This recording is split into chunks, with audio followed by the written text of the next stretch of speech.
Good sleep comes down to balancing three things. Number one, cortisol. This must decline in the evening to be able to sleep. Number two, accumulate adenosine.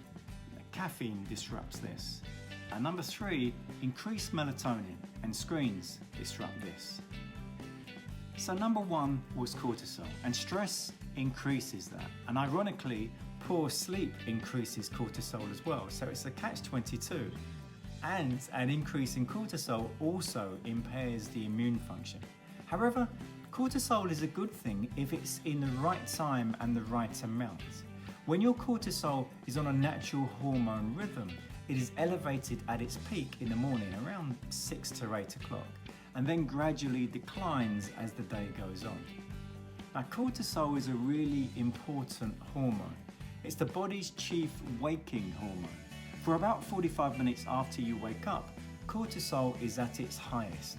It's meant to be throughout the day, and then a great fat burning window when you have that cortisol spike, which burns stored fats and stored sugars for use by your body as fuel, which is a good thing. It's programmed to allow fuels to become accessible so that you can use them and set yourself up for the day. However, if you have a quick breakfast that includes rapidly digesting carbs from oatmeal, granola bars, etc., that causes a spike in insulin. And this is why consuming these types of carbs in the context of chronic stress is so bad. Because the cortisol is chronically elevated due to chronic stress, and then also keeping insulin elevated from the carbs. So this results in redistributing our weight from muscle to fat. So not only can it disrupt sleep, but it can increase weight. So number two, caffeine blocks the sleep-inducing molecule called adenosine, which makes us feel sleepy. Now, adenosine builds up if you're active throughout the day, if you're not sedentary. The more adenosine you build up, the higher your sleep drive. The higher your sleep drive, the faster you'll fall asleep and the more sound your sleep will be, as your body flushes out the adenosine that your body has built up during the day, and the brain flushes it out really.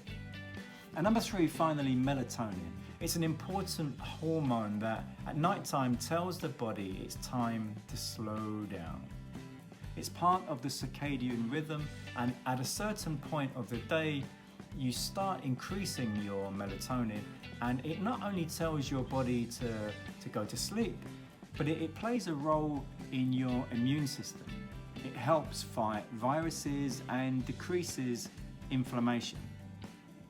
Now, it's vital to have good sleep rituals. When you're home at night and you're watching TV and in front of the screen, it helps enormously to wear blue blocking glasses. Ideally, turn off your screens at least an hour before you go to bed. If you think you can watch an intense, action-packed movie and then go to bed and fall asleep in 10 minutes and have good quality sleep, you're living in dreamland, or rather, you won't be.